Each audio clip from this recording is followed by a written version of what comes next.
Just had a little bit of time today, and I thought I could come up here live really quick and answer a few questions. If you guys have any, what? Why did I say that? uh, I had to open a few boxes,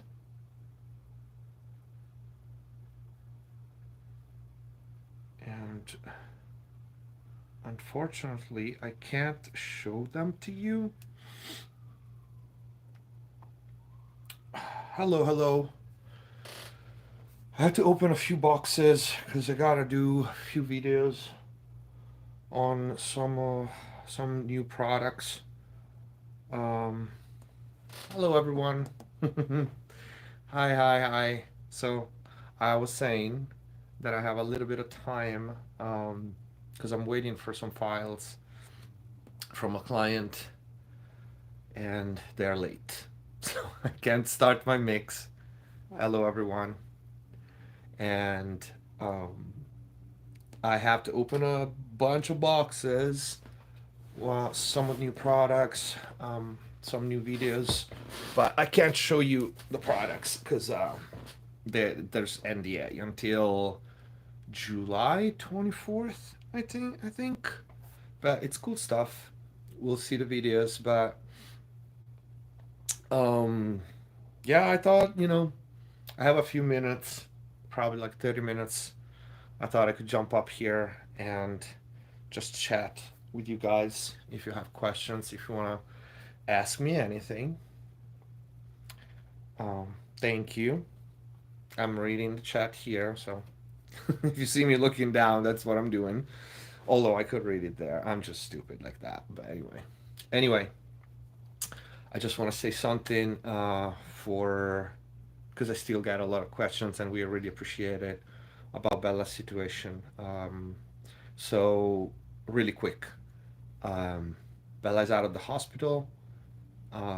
She's better, but she's not okay, and she's still having seizures, and she's still not feeling good. Although she's much better than it was before because she was on life support, almost dying. So compared to that, she's much better. But she's still we're still waiting for a diagnosis and someone who can understand what's going on because apparently they still don't know. And but yeah, other than that, we're just waiting. So when I have updates, I'll post a video. So that answer all the people that was asking me about her, and we really appreciate it. All right, let's answer some of your questions because I'm here for that. I was using Crafter today on my master, and I was thinking, would it work well on your buses? Also, what's your thought on Crafter? Crafter is amazing. I like it both on buses and mastering, to be honest. It depends on the situation. Sometimes it's the right tool, sometimes it's not, but there's no reason as to why you couldn't use it on buses. I actually probably use it on buses and groups more than on master. um, so there's that. And yeah, Crafter is great. I really love it actually. The last one of my latest mixes, I found out that I really like it on kicks. I can really get a lot of perceived volume out of it, especially with deep low end kicks. Actually, I think I made a short video on that, which I haven't posted yet. I will probably post it like next this week or next week. Um, any tips for ambient music, something to control tone pads, etc.? I like to sidechain a lot for pads because my pet peeve with pads, even if they're moving, even if there's some stereo movement on pads, I always feel like they are a little bit stale and they just sit there, although it's their job to do so. I like a little bit of movement, so I sidechain a lot creatively, and I can sidechain not just with rhythmic elements, so kick and snare, but I sidechain it to maybe a percussion, maybe I create a MIDI pattern, maybe I sidechain it to vocals, and maybe I sidechain it to multiple things. Another cool thing that I like to do with pads is the Nugan Audio has an EQ that separates the frequencies for left and right, and that's something. Actually, it's not separate frequency left and right. It positions different in space. That is one plugin that I really like. Tube Modulator by Audiority is another thing that I like to use on pads as well. It creates very, very cool movement, and so does the Brower plugin. That I love that too for pads. Pads are always boring to me for some reason, so I have to do something. I want to become a member. Are monthly and weekly feedback still going on? Yes, they are. Depending on your tier, you get either monthly or weekly consultations. Yes. I'm a master engineer in Korea. Would you please let me know what are the advantage of positive effect that you want or expect from mastering? Well, the it's a long and a short question. I mean, mastering primarily, if we're talking about an album, it's the primary purpose of mastering is matching all the songs so they sound cohesive in the context of an album. If we're talking about a single, so there's no contest, what the just you need to maximize the potential of the mix. And if the mix is utopia at its full potential, meaning is a perfect mix, then your only job is to bring it up to level, maintaining that balance, which is really hard. You don't just slap a limiter on it and bring it up to level, because when you do that, the balance of the mix changes. So those are the primarily, you know, functions, I want to say, of mastering.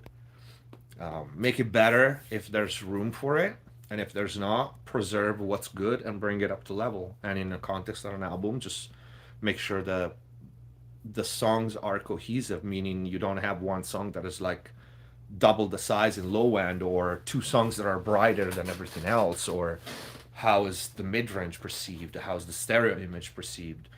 So it's all context based. um I got a new 1176 hardware compressor from Stam Audio, and I would like to use it while tracking vocals. Any suggestions on settings for rap vocals? On rap vocals on 1176s, I usually prefer 8 to 1 ratio, fairly fast attack, which means if you look at the knob, it would be around 3 or 2 o'clock. And fairly fast release, not too fast, otherwise rap vocals get speedy. As to how much compression you want to hit, that depends on the microphone, the preamp, and the vocals, like the combination, because 1176s can get speedy and can get harsh. So the more compression you have, meaning it means the hotter you hit the compressor. Either you boost the input or you're hitting it hot from the preamp, right? In either case, the more level you pump into 1176, the more color you have. That it's cool until it's not, because 1176 is, especially for example a revision a blue stripe, can get pretty saturated, and that's not always what you want. I actually really like the NG 76 from Wes to track, because I can run it cleaner, because I have an HPF filter, because I can tame what would be naturally the aggressiveness of an 76. But those would be my settings. Hey David, you said you think analog saturators work better on raw transient. Do you clip afterward to get more headroom? Yeah, if needed, yeah, absolutely. Why not? I mean, if you get the right clipper, it's the same concept, right? So you can enhance transient or perceived loudness without, not only without having the same nominal level, but sometimes less. So why not? Have you heard of Fatronics, the heater, and how do you feel? I have no idea what that is. Uh, do you like using Yukon control devices? I have Stream Deck, but I think Yukon is amazing with Pro Tools, and have two Avid S1 and Avid Dock better than Soft Console, in my opinion. Well, yeah, because that's Avid protocol. That's why they keep it under lock, because they don't want anybody else to use it, you know? And that's why they fight so hard, because that's how they sell their hardware. Is Yukon better? Of course it is. Is it worth the price for what it does compared to others? I don't know. If you're, I think if you're working on post, and you actually do a lot with the controller, probably yeah. For mixing, like for mixing music, I use the fader for automation and sends. That's about it. I don't really care about all the extra functions on Yukon, especially because I use a lot of hardware. I don't care about controlling. I don't care that much about controlling plugins with a controller, because I don't use plugins that much. I mean, I have at this point I have 90 channels of analog, so my use of plugins is literally console one on every channel, and effects, and few others, maybe a couple of clippers, couple of special processors like Spiff or split EQ, things that I don't have in hardware. But for general purposes, like almost all my compression is analog, almost all my EQ is analog. And yeah, other than console one on every channel, that's pretty much about it. And effects, that's it. That's my use of plugins and a few specialty plugins. Any tips for mixing a live recording? My mix sounds like it was recorded in a studio rather than a live venue. I did a few, I mixed a few live shows back in the years. I actually mixed Robin Ford live show that was fairly challenging. Um, it I don't have general tips, because it really depends on how it was recorded, how much bleed do you have on everything. But what I think would be my first the first thing to keep in mind is, don't try to isolate everything too much, right? Don't try to debleed everything. Work with the bleed, right? Make it work. So, for example, if you have the snare sound on all drum microphones, I wouldn't try to gate everything unless you have like toms and it hits the toms like twice. Um, just work with it. Just work with all the microphones as one unit, right? That's my generally speaking. And maybe on live performances you want to tend to high pass more, just because on live there's so much noise on stage, and so much, so many things that go into microphones that are not supposed to go there. But don't try to annihilate all the bleeds and all the natural slap back, maybe from reflections. That's, I think, what makes a live show. Um, have you heard of or tried the Abacus Mira 14 studio monitors? No, never tried them. Would you compare the BX Clipper to versus Scuffed Clip? I can compare it. BX Clipper is gonna lose, like big time. Granted that the Gold Clip is a specific clipper that emulates the Lavery Gold, right? So it's a specific sound, and it's just that sound. But regardless, even if you disregard how close or not close is to the Gold Clip, it's just a better clipper overall. And I don't particularly think that BX Clipper is up there with the best, generally speaking. Focal Alpha Evo versus Kali LP. They're kind of there. I had both.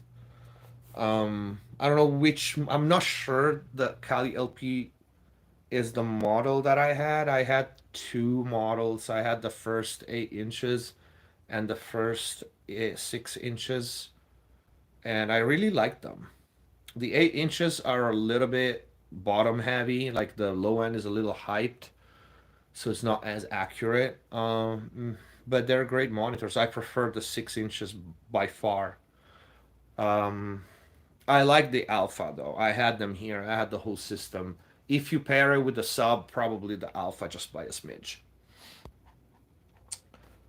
Uh, what do you think of the Neve 1073 SPX preamp? Would you suggest it for me for vocal recording? Are you talking about the AMS Neve? Yeah, it's great. There's many. I mean, there's only few 10 like let's put it this way. The cheap 1073 clones are probably to be avoided. Everything else is just a slight difference between the various reincarnation on the 1073. With that said, I am not the biggest fan of the 1073. I like it, don't get me wrong, but it's almost never my first choice. And I know this is blasphemy because the whole rap industry uses the 773 and also a lot of other artists. But, to me, especially the ones that have clicks, it's just, it's always like a little bit of a pain because one click is too little, one click is too high if the singer is very dynamic, which in hip hop doesn't happen, so it's not a problem. But yeah, it is great. It, you're gonna love it. You're gonna love it. I'm much more of an API guy, even for vocals. So 512, it's always my first choice. And if that doesn't work, I actually am a big fan of right this. This is one of the best preamps in the world. Is the Gain Lab Bishop, and it's a full tube preamp and actually has the compressor section of the governor, which is, in my opinion, one of the best, if not the best, opto compressor on the market right now. But the preamp alone would be worth the price of the Bishop. Only DW Fern and TubeTech build their preamp like Gain Lab does, which is no surface components, straight full tube path. Sounds like $1 million.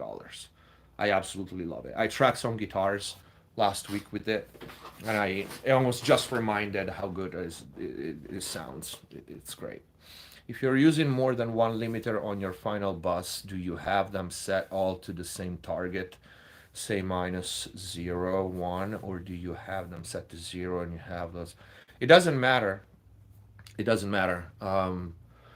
Usually what I do if I have multiple limiters on a master, which I do, is let's say I have ozone maximizer first, and then I have smart limit as my last limiter. What I do is, let's say I do 1 dB of gain reduction with ozone, and I don't put it not a -1, not a minus anything. So if, let's say I have to pull down the threshold to, I don't know, random number, -5, to limit 1 dB, my output would be a -5. I only bring up the level with the last limiter. And this is it. Again, it doesn't make any difference, but it's just a matter of noise floor. I'm paranoid, so I don't bring up the level and then pull it down again, then pull it back again.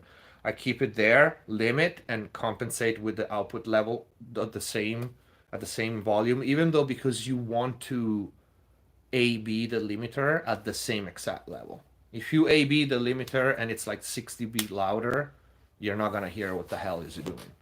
It's just gonna be louder. You can't tell.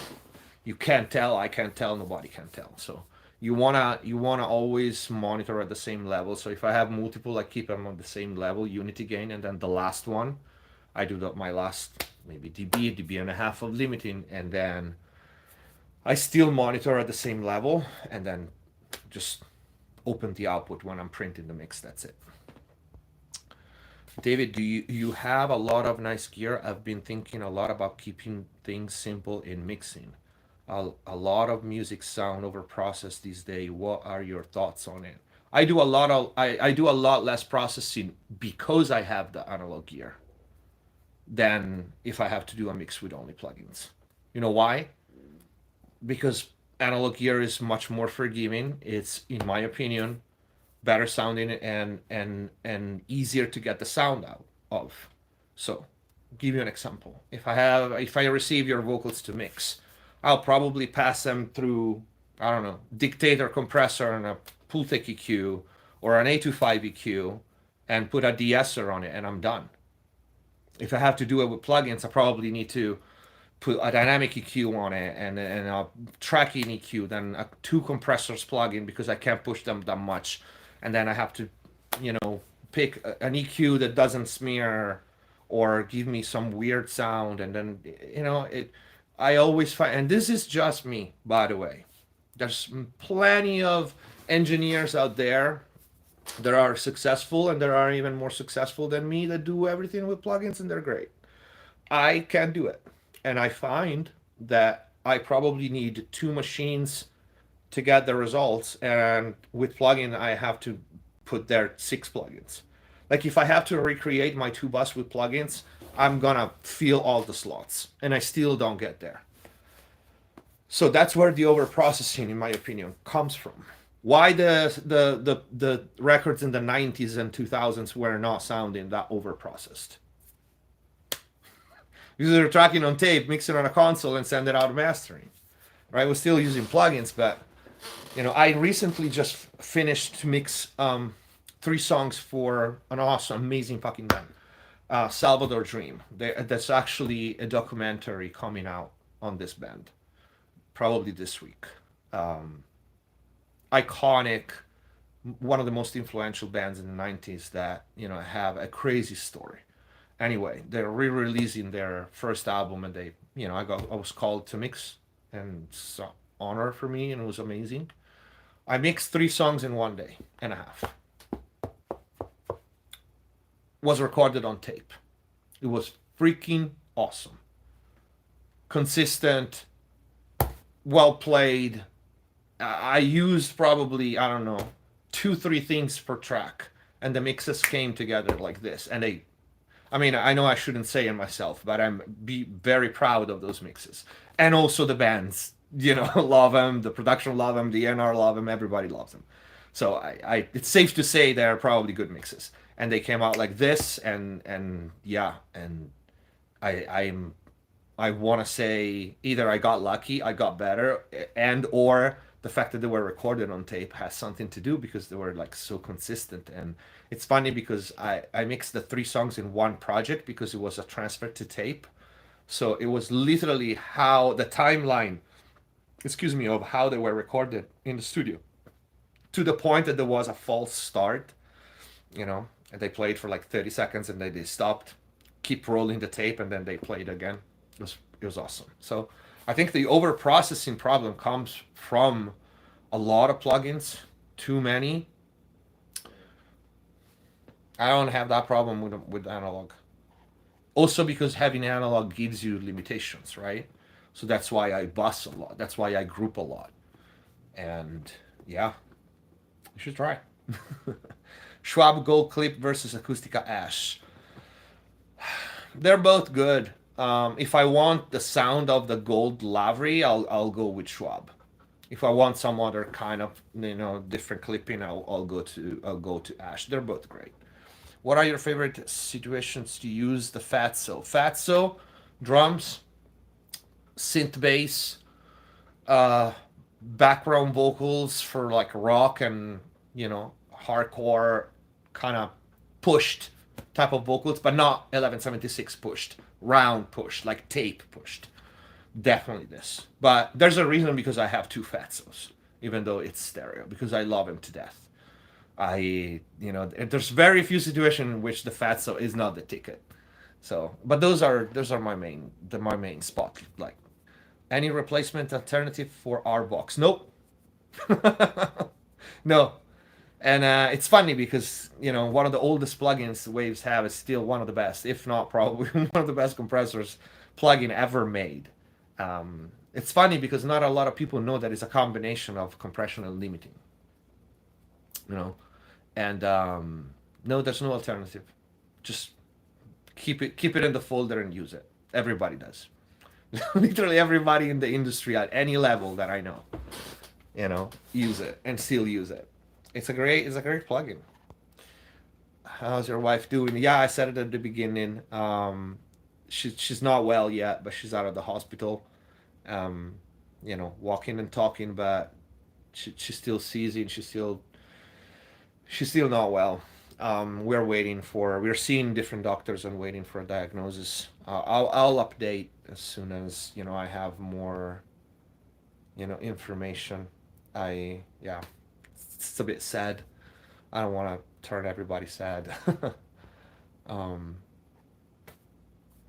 Thank you for the support. Thank you for the super thank.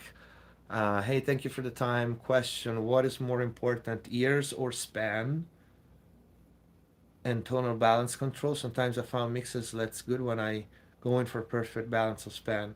Well, you answer your own questions. The visual analyzers. Although I love very much tonal balance, I don't use span. The visual aids are aids. Nobody's gonna look at your music; they're gonna listen to it.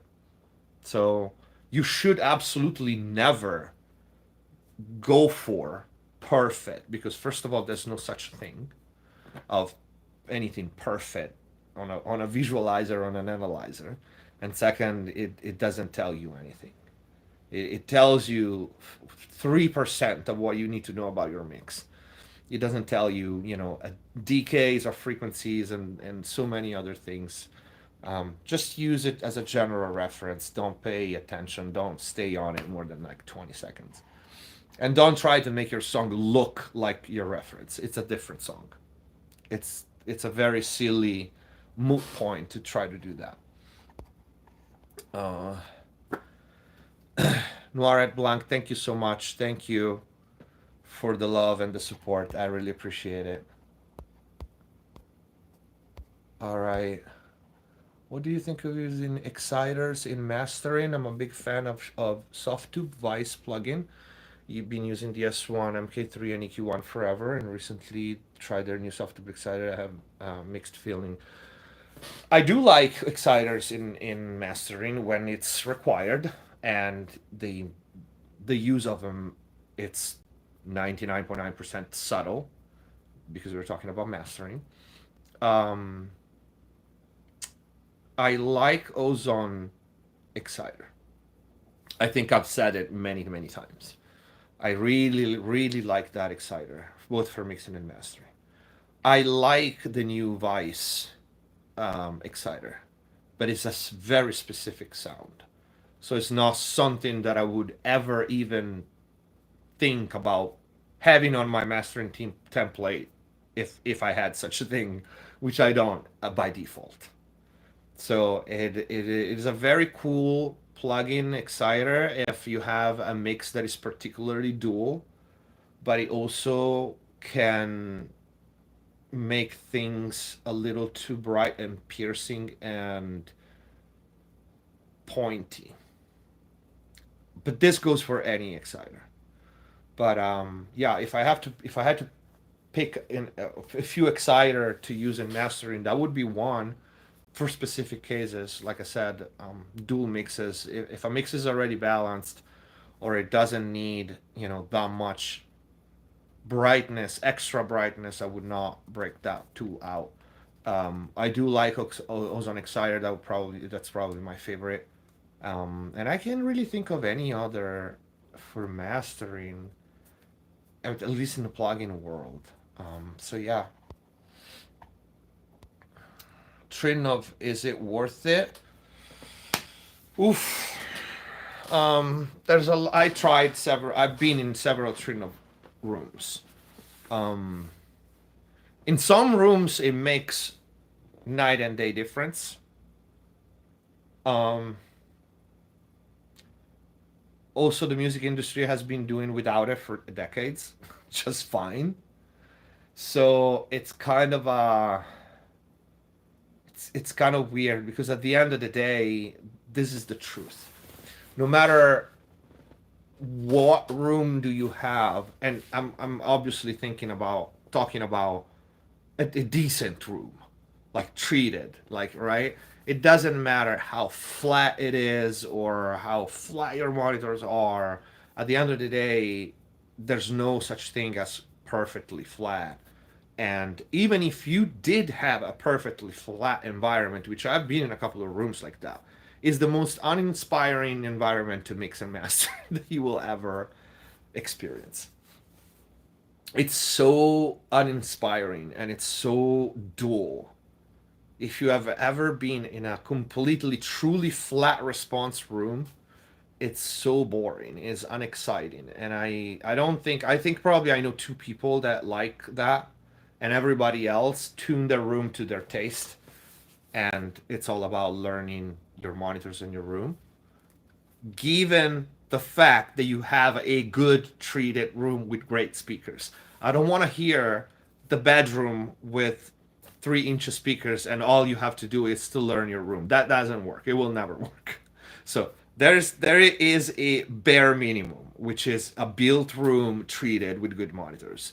Other than that, yeah, I mean, I think the trend of it's a great product. I think it's partially personal preference and experience because I only know two people that use it at a professional level, but I know hundreds of Grammy Award engineers and, award winning mixers that don't have it.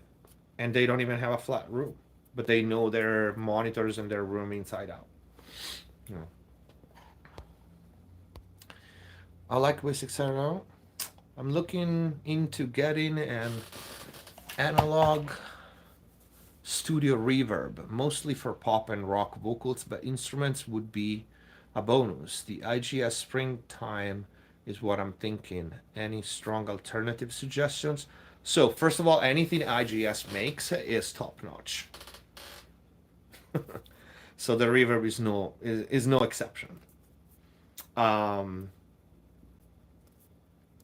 by analog reverb, I mean the Spring reverb by IGS is analog, but you need to keep in mind that all the most famous reverbs are digital, right? 480, Lexicon, Bricasti, or besides real plates and real chambers, the most famous, you know, reverbs are digital. And I think plugins are doing a great job. Like, for example, the Relab LX 480, it's a 480. I dare anybody to be able to tell the difference.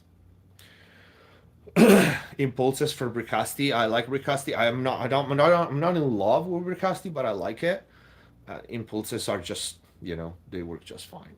Um, yeah, but if you want to go for so like the IGS Spring, that would be a very specific type character reverb. And funny enough, I can't think of any Spring reverb plugin that I like.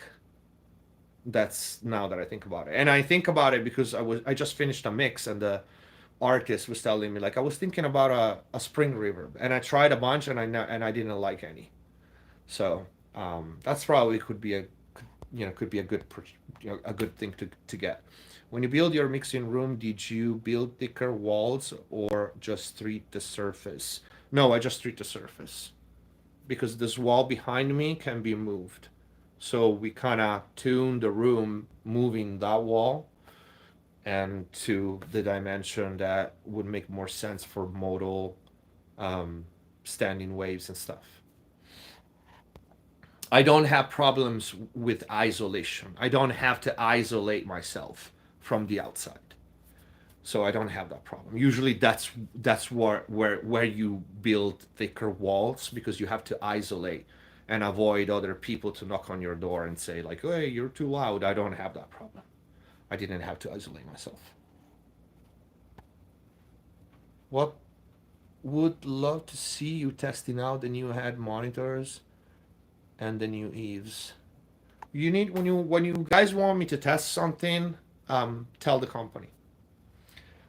Um, Hi Dave, which song do you think are some of the best masters for you, modern pop, rock, or hip hop? There's so many. I would have to like think about it. There's a lot. Um, Night, Kive and Fuse haven't seen you review it, but if you have used it, it's something that you would actually use. I didn't try it. I love Kive plugins. We had a few videos on the stuff that I like about them. I didn't try that one. It's funny enough because I have the Fusion, so I don't really need a plugin for it, and I'm not the biggest fan of the Neve Master Buzz. So I was like, eh. But I'm sure. I mean, if it goes with the quality of all the other Kite plugins, they make great stuff. Their complex compressor is amazing. I really love that freaking thing. Staying in the world of plugins, is Softtube Overstayer still one of the best? I don't love it. Not the plugin. I don't even love that much the analog unit of the Overstayer. Like I like it when I try it, but then I always have hard time fitting it in a mix, and I always pick something else.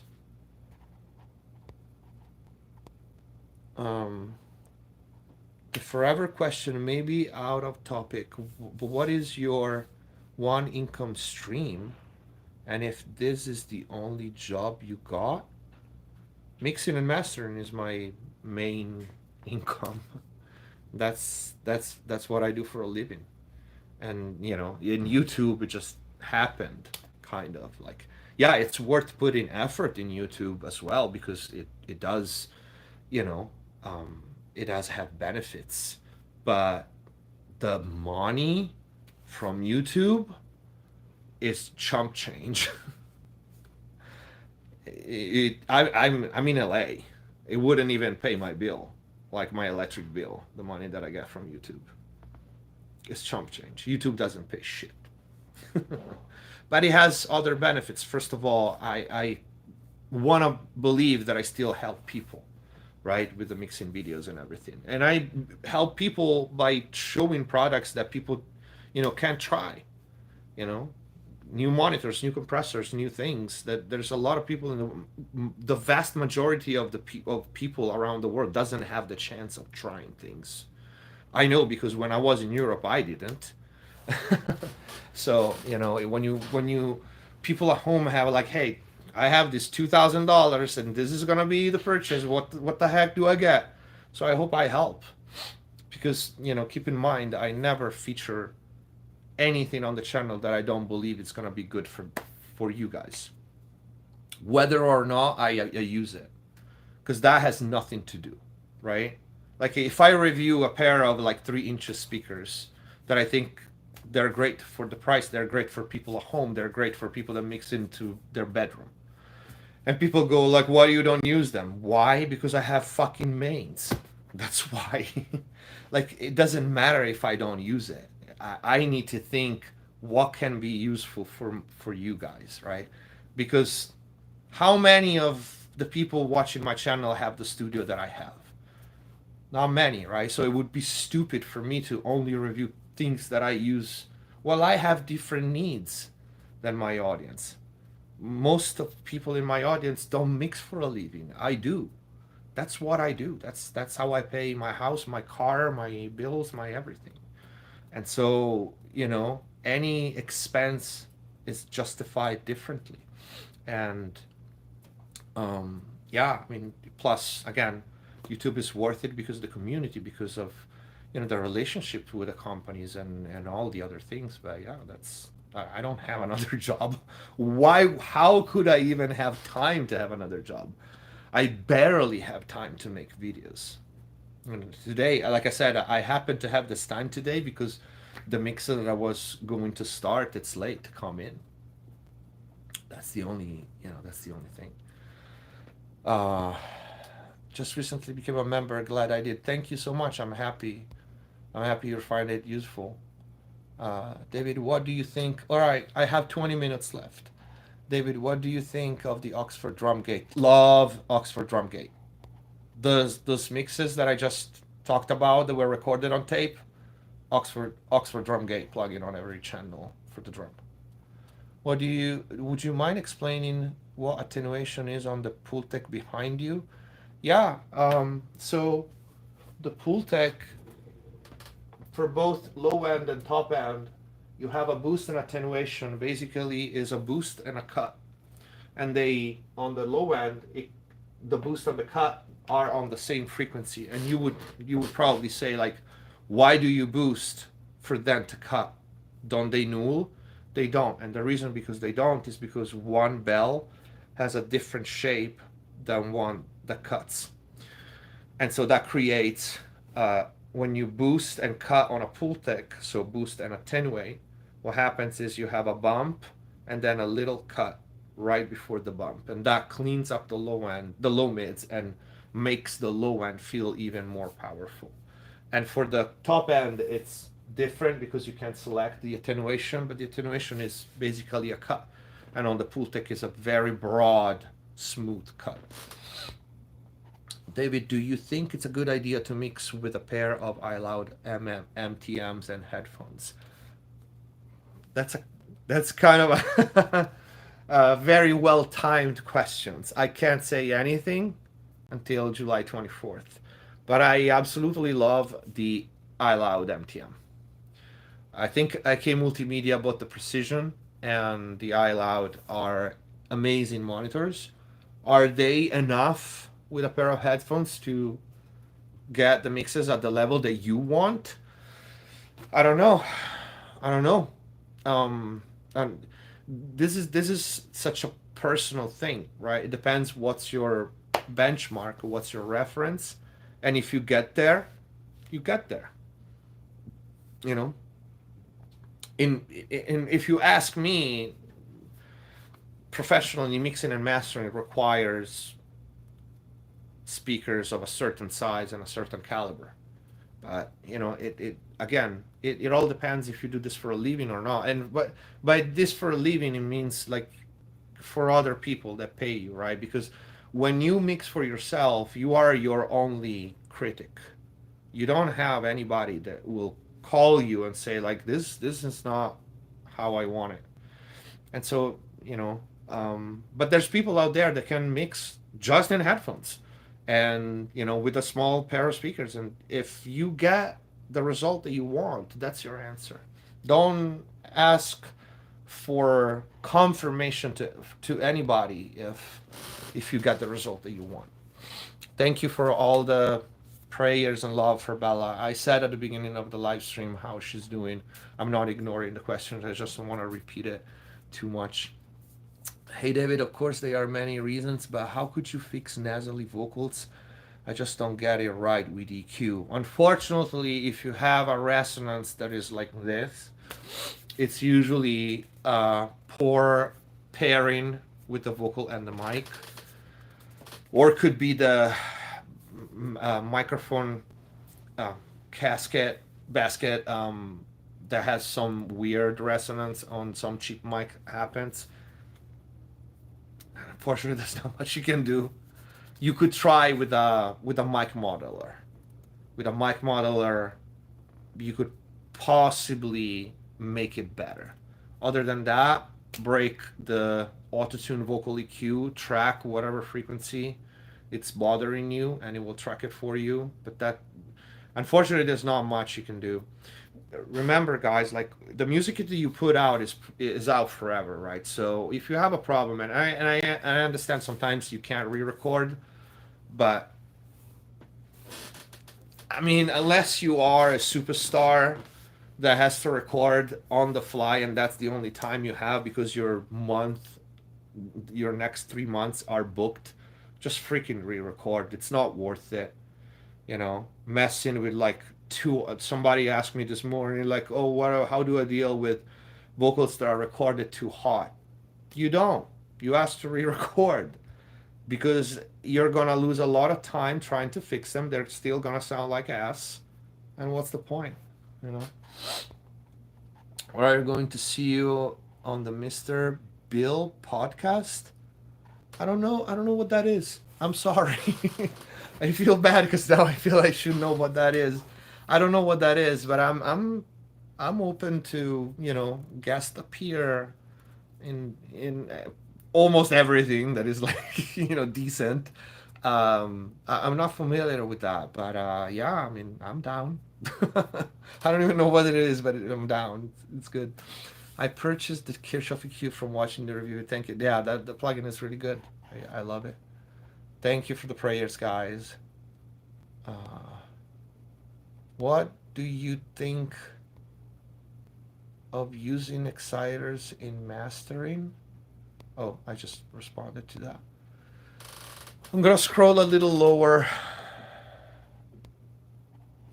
because I got 15 minutes and then I gotta go, guys. Max squat, uh, single, parallel, 415. 415 squat, 500 and something deadlift, conventional. And I don't know, I haven't benched for a long time. I think my max bench when I was benching heavy was like around 300. It wasn't that crazy. But those numbers are 180 body weight, so it's not that bad. You know. What are the most useful dynamics for mastering? Also, what's your favorite DAW to master? I master in Pro Tools. And as for dynamics for mastering, if you're talking plugins, Vice, DS100K3, uh, the Mazalek, the new Mazalek ML4, it's great. Uh, what else do I don't really use that much plugins for dynamics. Split EQ.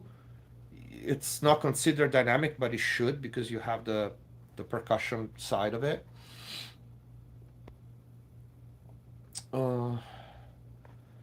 Hi David, I'm having an issue with mastering. My song is -7 LUFS, but I compare against another LUFS song, but my sound is quieter. What are your thoughts on this?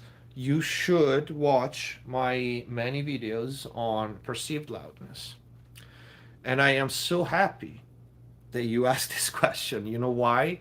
Because you just proved a point that a lot of people on internet like to argue with me and other people, which is, oh, what's the point of making something loud if the platform will gonna lower it down? Then you just proved the point. Because two songs can measure the same exact LUFS, they can even measure the same exact RMS, but they will sound completely different perceived.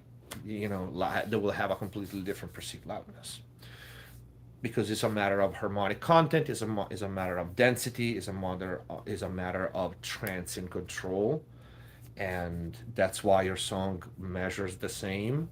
Although you should not care one single bit about what your song measures, unless you're mastering for a client that specifically asks you that. But that's why.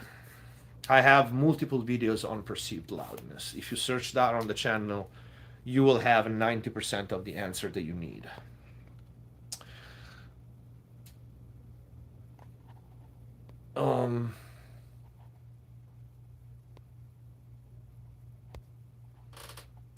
Let's scroll down, down, down. Oh my god. I am so behind with the question. I'm gonna scroll a bunch.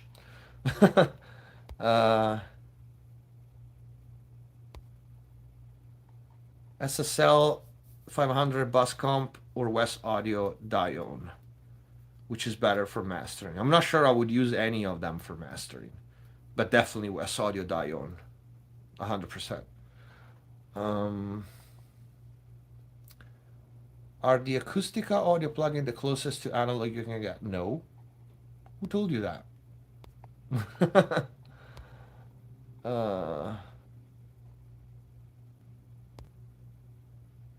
Do you think real authenticity in music has been missing in recent years because of how the world is changing, and do you think it will come back anytime soon? That is an awesome question. I think the authenticity in music disappeared from the mainstream, right? From the Billboard charts. Not entirely, but 90% of what's on the mainstream lost authenticity for two reasons. Well, for one reason, because of the music industry, because of the race to complete monopoly that big labels are trying to get, you know, and also because every A&R out there is scared to lose their job, so they are absolutely can't afford any failure, can't even afford a hiccup. And so yeah, you lose authenticity because you don't risk. You don't take you don't take a risk. You don't develop artists anymore, right?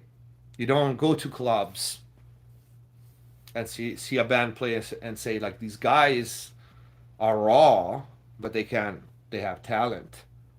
I'm just gonna try. Why? Because if you try and you miss, they fire you now.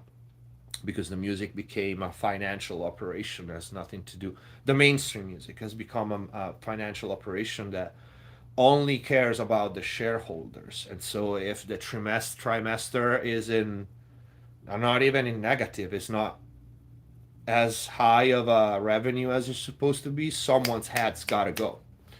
And so everybody's just repeats what worked before, right? So if this team was successful, we're just going to do the same thing. We're just going to change the artist. We're just going to put Sabrina Carpenter there today. And the team stayed the same, right? So we repeat the success.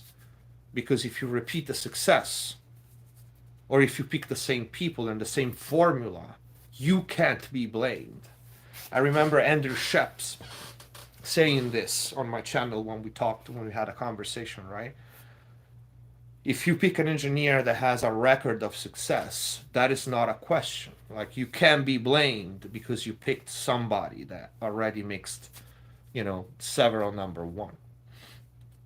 And so everybody is so afraid that, yeah, we lost authenticity because of this. So it's just let's repeat the formula that worked before so we don't lose our job.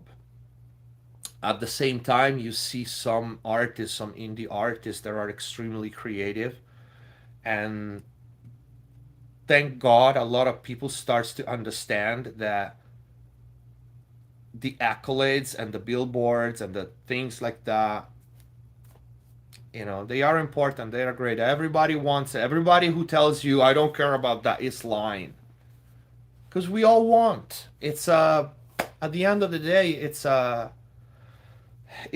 feel good thing, to be consecrated, and you have an award, you have a plaque, you have something that says that you're good, even though it's a rigged fucking game.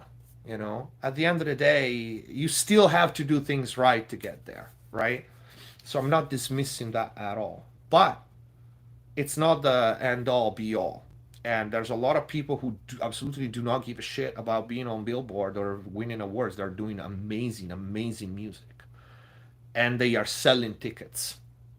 While some of the artists on Billboard struggle selling tickets, that tells you something. Right? When is the last time that you saw Rammstein on Billboard? Have you ever been on a Rammstein show this past year or like 2 years? They fill up stadiums. Their tour is stadiums only. They have the absolute best live show that any artist in the universe ever had in the history of time. When's the last time they got a Grammy or they were on Billboard? Do they give a shit? No. And we don't need to go that high, right? There's a lot of bands that are like indie artists and independent artists that are doing great. And this is what I answer to the last part of the question. Do you think it will come back anytime soon? With AI, the future belongs to performers. That's all I'm gonna say. How your Bella doing? She's doing better. No, still not great. I answered that at the beginning. All right, I got 5 minutes, guys. I feel music.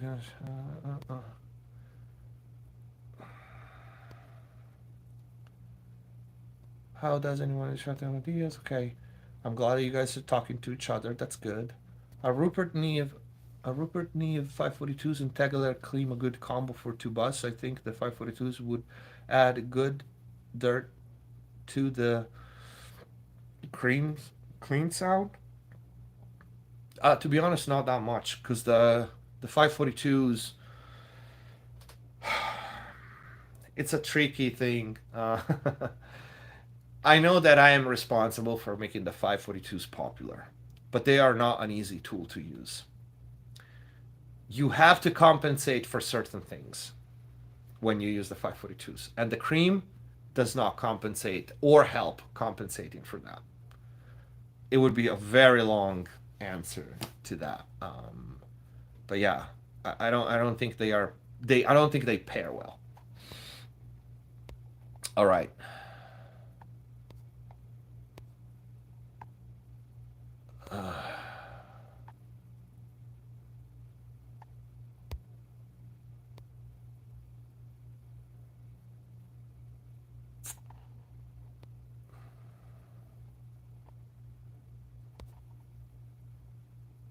I'm trying to pick the last question before I go. uh,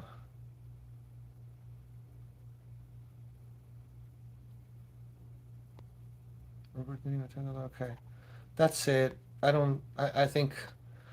I think I'm gonna end it here because I can't. Some of the questions are too long. um, I have. Uh, okay, I'll just get one of our members. I have a 3K budget to get new studio device. I'm between changing my focal shape 50 for a pair of Eve or keep the focal and get SSL Fusion. What would you suggest for upgrading? Get the Eves. Get the Eves is gonna do a lot more for your mixes than the SSL Fusion. Always upgrade your monitors first because you can mix what you can hear. All right. Okay, guys. I gotta go. My time is up. It was a fun hour to spend with you guys. And keep an eye on the channel. There's some cool new videos coming up. A couple of cool new products. But I'm gonna have a brand new mixing course on that Salvador Dream band that I mixed, which is gonna be absolutely badass. If you are in for the golden era of mixing type of sound and Andy Wallace style mixing, that's gonna be it. And on that note, I hope you guys are doing well. See you next time.